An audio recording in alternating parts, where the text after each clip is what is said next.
এই প্রথম ফুটপাত দখলমুক্ত করতে জবরদখলকারীদের ফুটপাত ছাড়তে অভিযান করল ইলামবাজার পঞ্চায়েত সমিতি ও পিডব্লিউডি আধিকারিক। এদিন ইলামবাজার পঞ্চায়েত সমিতির পক্ষ থেকে হকারদের ও ফুটপাত দখল করে যারা ব্যবসা করছেন তাদের দ্রুত দখলমুক্ত করা হয়। ইলামবাজার পঞ্চায়েত সমিতির পক্ষ থেকে একাধিকবার অ্যানাউন্সমেন্ট করা হয় দোকানদারদের এবং নোটিশ দেওয়া হয়েছে ফুটপাত দখলকারীদের। দোকানদাররা নিজেরাই তাদের দোকান ভেঙে দিয়েছেন বলে এমনটা জানা যায়। তবে বাকি রয়েছে শুধু স্ট্রাকচার, সেইগুলিকে আজ জেসিপি দিয়ে ভাঙা হচ্ছে বা পরিষ্কার করা হচ্ছে। ফুটপাত মুক্ত বিষয়ে কড়া নির্দেশ জারি করেন, কড়া নির্দেশিকা দেওয়া হয়েছিল কয়েকদিন আগে। পুলিশ প্রশাসনকে সাথে নিয়ে কথা বললেন স্থানীয় ব্যবসায়ী সহ ফুটপাত দখল করে যারা ব্যবসা করেছিল তাদেরকে সম্পূর্ণরূপে ফুটপাত মুক্ত করা হলো। প্রসঙ্গত রাজ্যের মুখ্যমন্ত্রীর নির্দেশে রাজ্য জুড়ে চলছে অবৈধ দখলদারি ফুটপাত মুক্ত উচ্ছেদ অভিযান। দেখা যাচ্ছে জায়গায় জবরদখল করে চলছে অস্থায়ী দোকানদারি ও ব্যবসা করত। রাস্তা সহ সরকারি বিভিন্ন জায়গায় ও সরকারি দপ্তর সংলগ্ন এলাকায় গজে উঠেছে গুমটি দোকান। সেই জায়গায় সরকারি ফুটপাত দখল করে ইলামবাজার ব্লকের বিভিন্ন এলাকায় চলছে বিভিন্ন ব্যবসা ও বসেছে দোকানপাট। ইলামবাজার পঞ্চায়েত সমিতির পক্ষ থেকে পিডব্লিউডি জায়গায় এমনকি মাফ করা হয়। তারপরেই শুরু হয় ফুটপাত দখল মুক্ত অভিযান। সাধারণ মানুষের এমনটাই দাবি করছেন, সরকার যদি পুনর্বাসনের জন্য কিছু ব্যবস্থা করেন তাহলে আমরা খেয়ে পড়ে বাঁচতে পারি।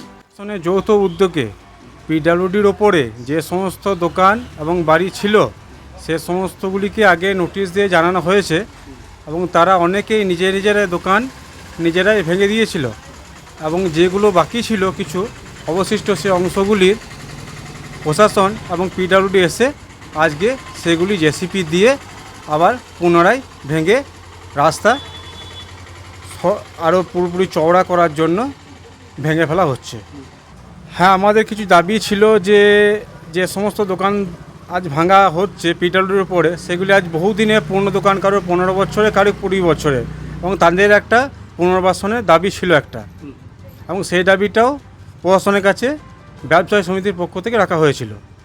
এবার সেটা পিডব্লিউডি এবং প্রশাসন পুনর্বিবেচনা করে দেখবে সেটা কি করা যায়।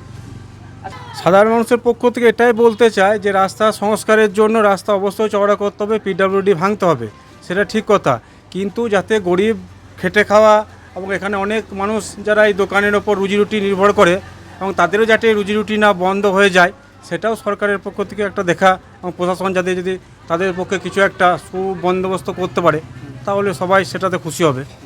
সাধারণ মানুষ দোকানদারের আগে একটা ব্যবসায়ী সমিতির পক্ষ থেকে আমাদের একটা পুনর্বাসনের দাবি একটা রাখা হয়েছিল প্রশাসনের কাছে, এবং দেখা যাক প্রশাসন সেটাতে কী ব্যবস্থা নেই। আগে জানানো হয়েছিল না, নোটিশ দেওয়ার মৌখিক বলা হয়েছিল, মাইকিং করা হয়েছে যে প্রথমে 27 তারিখ টাইম দিয়েছিল, তারপরে 31 তারিখ টাইম দিয়েছিল, তারপরে 1 তারিখ আজকে ভাঙবার কথা আছে, ভেঙে দিয়েছে।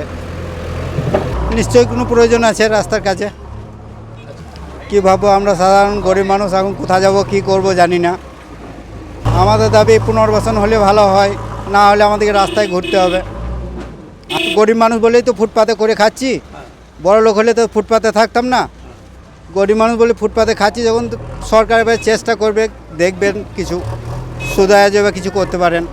একটা করে খাওয়ার জায়গা হলেই যথেষ্ট।